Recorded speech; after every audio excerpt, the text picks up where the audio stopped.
Diane, it is good to have you on the Books for Guys podcast. How are you today? I'm great. Thanks for having me. I appreciate it. And what a cool name, Books for Guys. I love it. Hey, well, I appreciate it. It was born out of some funny conversation of just something super simple and decided not to overcomplicate it. So that's Books for Guys, about as simple as it comes, right? I love it. Yes. Well, Diane, it's great to meet you. I know we've shared a few messages back and forth over the past several weeks, and it's finally time, to get you on here. Excited to talk about your background, and it's interesting. I didn't realize you were born in Oklahoma, raised in Texas, but you've really been a world traveler throughout your career. Just talk a little bit about the way you grew up, and then kind of what led to you becoming an author. How many hours do you have? Yes. So I have five brothers, and my daddy was from Oklahoma, and my mama was actually from Pennsylvania, but they met in Oklahoma, and that sort of started the Floyd family. But we moved to Texas for daddy's work, and that's where I grew up. And then as I said, ended up with five brothers, which was exciting. That's a story on itself. And then fast forward, I married. My husband was with the State Department, a diplomat, and then he became an attorney. And we raised our kids in Austin, Texas after living in the Philippines and me teaching school there and doing a lot of humanitarian work. And I actually performed in the musical Annie at the National Theater in the Philippines, which was pretty cool. I believe I was told I was the first American to be part of the group. So that was pretty awesome. And then fast forward again, we ended up with my husband helping open up an American law firm in Dubai and Saudi Arabia. And I did a lot of humanitarian work in Africa and all throughout the Middle East. So Yeah, that was a that's past look. Oh, and I went to the Arctic and did humanitarian work as well. wow. Yeah, those are all a long ways from Oklahoma and Texas. Yes, it is. Yeah. What was it like? I mean, growing up, did you ever think you would be living in other countries and doing what you were doing? I saw, obviously teaching, but I mean, what was it like? What was the experience like? So growing up, to answer that part of the question, so if you can just imagine, of course, you're nice and young, but some of the first houses after the people who fought in World War II, the 1950 homes, they're these 1,100 square foot type houses. And my little room, the window, the moon would shine through it. And every time there was a full moon, I'd move my little twin bed over to the moon.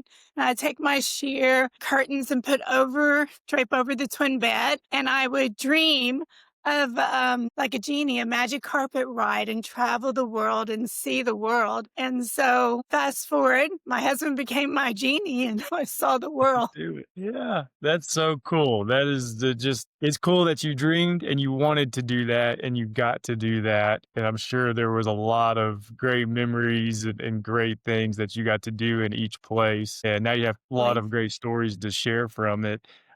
So this is awesome because you're actually our first author that's primarily children's and young adult author. Yeah, so I haven't had anyone on that specifically writes and focuses on those age groups.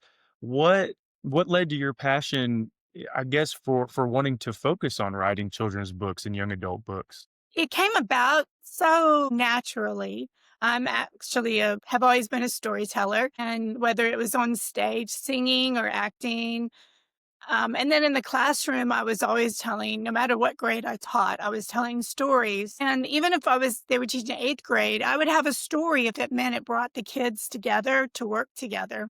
And so I decided one day when I was working out in the garden, because I love to garden, and in Texas, it gets warm enough that you're always enjoying the outside. And it came to me that I should put my stories to print. So I cleaned up. I came inside and I wrote my first story, and I've been writing ever since.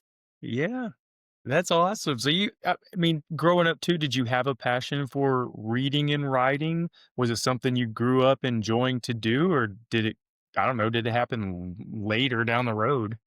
later down the road, I must admit. Now, my Yeah, mom and daddy were readers, especially my mother and my grandmother, my mom's mom. But no, I was always that kid. You know, when you grow up 5 brothers, you're high energy and you want to be outside playing. Even though my brothers didn't let me play that much with them, but when they needed an extra body, I was able to support them. But yeah, forget the spirits part. No, but when you sing on stage or even off stage, in the shower, you're telling a story. And I performed in many places, including Dubai, by the way, in musicals, and that's another way of telling a story. So it's extremely natural for me. I yeah, love it. If I can yeah, make someone smile, make someone to believe in themselves, make someone to be kind to others, yeah. then I've done my job. Yeah. Well, it's awesome that you have such a passion for young people, and that's needed, to encourage kindness. And I mean, it's a crazy world. I'm sure you see that, and I think your books probably have a lot of great messages and stories that young kids can take and hopefully apply as they grow up, and to be great individuals. So it's really incredible what you're doing is very important. Do you how many because you have several books. Do you always have like one that you're working on? Do you work on a few different projects at the same time? I mean, what's your style and process look like? That's an excellent question. I always have ideas going in my mind. So sometimes I have just one story that I just have to get out in my brain before it leaps over to somebody else. Because I like to say that if you have a good idea, someone else is going to get it if you don't do something with it, right? And I just really believe that's the way the angels kind of work. Like, okay, you're not listening to me. I'm going to the next guy, right? But there will be times that I'll have in my brain that have to get write down 2 stories, which is what I'm doing right now, actually. Yeah. Is it hard to stay organized, or do you prefer having a lot of different ideas and a lot of different things to work on at the same time? I'm chaotic, so I like a lot of Yeah. chaos. I think that comes with growing up with a large family because I really encourage people to get a large family. There's so many positive things about it. But you learn like I can't function if there's not noise around because I've always been used to noise. Babies crying and screaming and people running in and out of the house. And so I actually, with all my kiddos all grown up, I actually have to have the television on for my noise just to Mm, feel like I'm at that's home. something. Isn't that Yeah. crazy? Yeah. Yeah, I'm sure. I mean, again, I don't have a large family, but I know what it's like to be kind of in closed quarters with everyone, and you kind of get used to that. And then if you're by yourself, you're like, "Oh, this is weird." Yeah, I know. Yeah. No, that's great. Do you have interest in writing different books, like fiction or nonfiction about people, or like do you think you'll always write children's and young adult books just because that's kind of what you're most passionate about? That is another excellent question. As I said earlier, things are beaming around in my head. And actually, I love to read biographies. I love to watch Same. documentaries. That's how we learn about the world, right? And so every once in a while, I feel the need to write about some people that we don't hear about anymore, but also to write about people that you never hear about and just maybe do some short stories. So I'm kind of playing around with that at the moment. And I want to write some stories to inspire young kiddos to love themselves and that, yes, your body's going to change, but just love that it's happening and this is why. And I know that might sound silly. I'd be curious to see what you think. But when I was growing up, there were all kinds of books like that my mama made sure that as kiddos had. And we celebrated each change so that it was exciting. And she would even do it with my brothers. And so I kind of want to bring that back. Yeah. No, I think it's a fantastic idea. I mean, kind of what I was alluding to earlier. I mean, there's a lot of things in the world now that you kind of wish like they'd go back to some of the old ways of teaching or learning or just conversations because they're important. And yeah, I think a lot of kids probably don't get everything they need when it comes to those kind of that kind of encouragement or those kind of conversations or stories to learn about just different stages of life. I think it's extremely important. And that's kind of, it's our mission too, is to give young people things to read that can have an impact on them. in a positive way and provide the knowledge needed or spark that curiosity to learn something new. So there's so many reasons to encourage reading, and I think what the stories and the things you're trying to share, I think, are extremely important. Yeah, I think you should definitely continue that project and put that work out there. Thanks. Thank you so Yeah. much. Yeah, absolutely. Well, what do you have a favorite story that you've written? Like, do you ever rank your work and say like, "That's the best one I've ever done," or is your next one always your favorite? Another great question. You fall in love with each one of your characters. But there is one story that I wrote, Charlie and the Tire Swing, that I want to go back to because for your listeners, I just want y'all to know if you have the story but you don't think you're good enough to write, please contact me because I will help you. And I love doing that because never in my life did I dream I'd be a published author. But, you get this need that, oh, I wish people knew something, right? But you're learning. And so I have a big learning curve. And so Charlie and the Tire Swing is a wonderful story, which I'll share a tiny bit about it in a moment. But I need to improve it. And also, one of the mistakes I made was I went for the pictures kind of like what I liked when I was little, but people today don't want those kind of pictures. So they want the young kids, they want the bright color, the animation looking thing. So Yeah, that will be reworked. And yeah, the reason I love it is because it's intergenerational. We have a great grandfather, a grandfather, a daddy, the mamas, of course, and then Charlie himself. I love what I want people to do is and it has done this, but when they read that story, when the parents or loved ones reading it, I want the kid to stop and go, wait, great grandpa, what's that? Because we have children so much later than we did when I was little. So I knew my great grandma for like 10 years and yeah, how blessed I am with that, right? And so I think family history is one of the most important histories that we have because it says who we are. And you might say, I don't understand. I don't fit in the family. But you go, wait a minute. I'm like my great grandpa. That's why I can do what I do. And you're like, I'm connected. yeah. So I love No, Charlie. yeah. Well, I mean, that sounds great. Yeah, a big proponent of family and love just the story that you have with that. I think I can see the passion. I can tell that's your favorite. The way you light up when you talk about it. Diane, what's some of your I guess just looking into the future, what's some of your goals and aspirations moving forward as an author? I mean, you've created some great work and great stories. I don't know, what are some messages or what are just some inspirations that, I don't know, just kind of have your interest, and what are some goals you're trying to accomplish with some of your future work?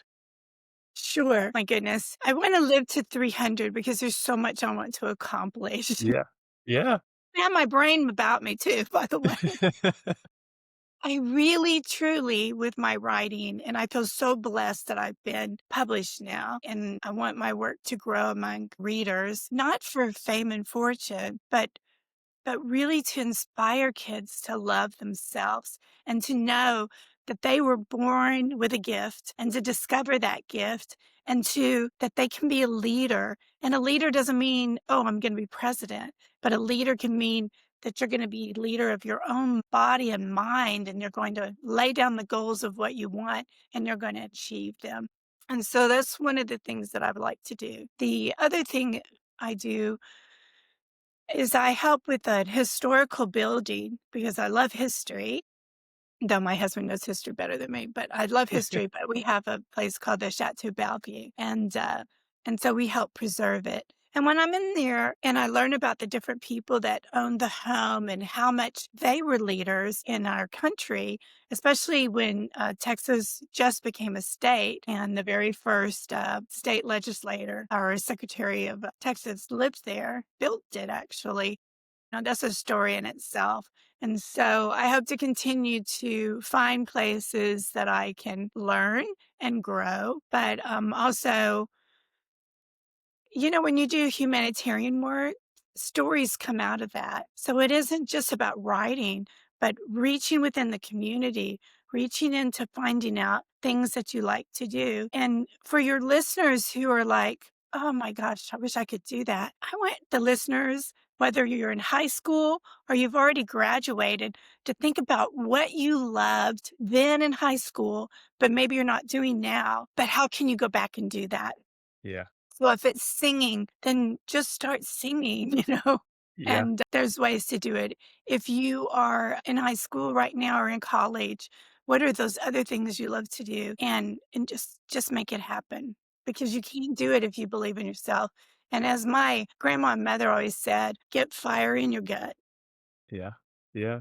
It is interesting how we get older and we just kinda overcomplicate things, right? Yeah, You you know, do. we have passions and things we like to do, but we just put them so far on the back burner that we just, life takes over and you That's just kinda right. forget the simple joys in your personal life that just, keep you excited and keep you living, and it is really that simple. When you have a passion to do something, just do it. Just do it. Have some fun with life, and I love that message from you because I think more people need to hear that, myself included. You get caught up in the world and you just kinda forget those things sometimes, so it's good to be reminded to do put some focus on your passions and go enjoy what you like to do, so thank you for sharing that. But Diane, I've got just one more question for you, and I ask everyone this who come on the podcast, and you've mentioned you love reading biographies and you enjoy history, and obviously you've probably read a lot of young adult books as you've created your stories and stuff too. But what's a book or two that has really had an impact on you personally or professionally? And when people come to you and they ask, "Hey Diane, what's a book recommended? What's one that you're reading right now that you think I would like? What's a book you like to recommend to others?" Well, you really ask great questions. Well, thank you. That makes me feel good.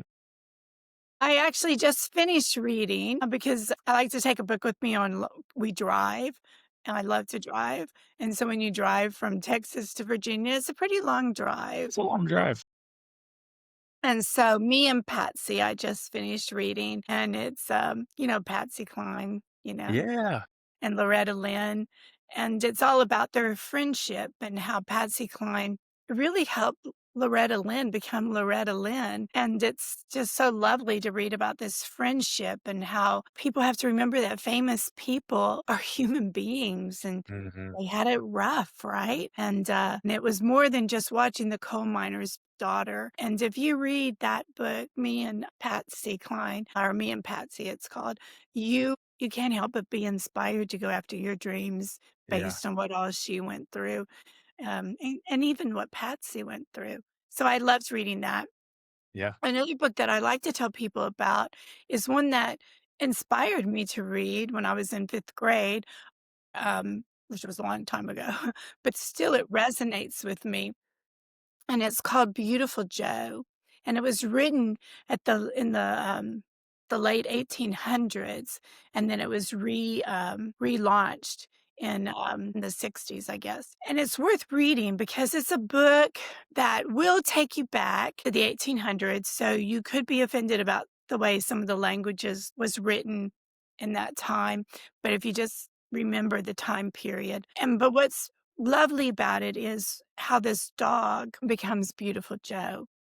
And it was one of the very first books that highlighted cruelty to animals and actually made a difference to where the first law was passed to protect animals. And so I really like to encourage that particular book because it shows the impact that you can make when you write a great story and bring something to life. Yeah. Those are both great recommendations.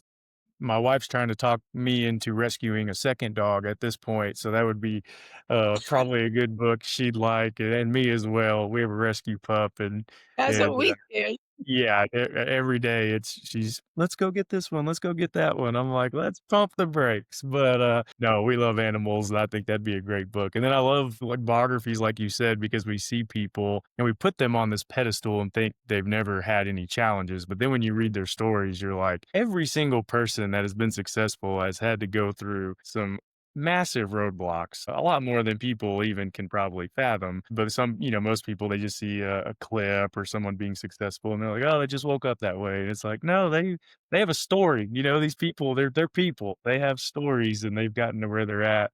you know, And they're just by a portraying path. characters. They're Yeah. portraying characters. They're not that person in real Yeah. life. Yeah. Even when you're on stage and you're performing as a singer, or you're most likely very shy. Yeah, yeah, yeah.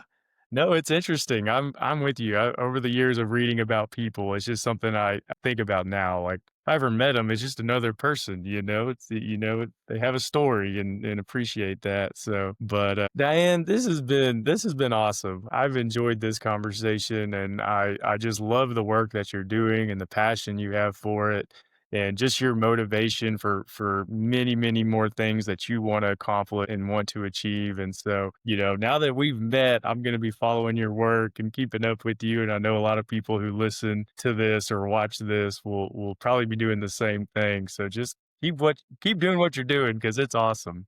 Thank you so much, and thank you for having me. It's been a real pleasure, and I hope I get to come back. Absolutely. Oh, we'll definitely have to have you back. Every time you write something new, we'll have to have another conversation. Sounds great. Thanks, Diane. Thanks.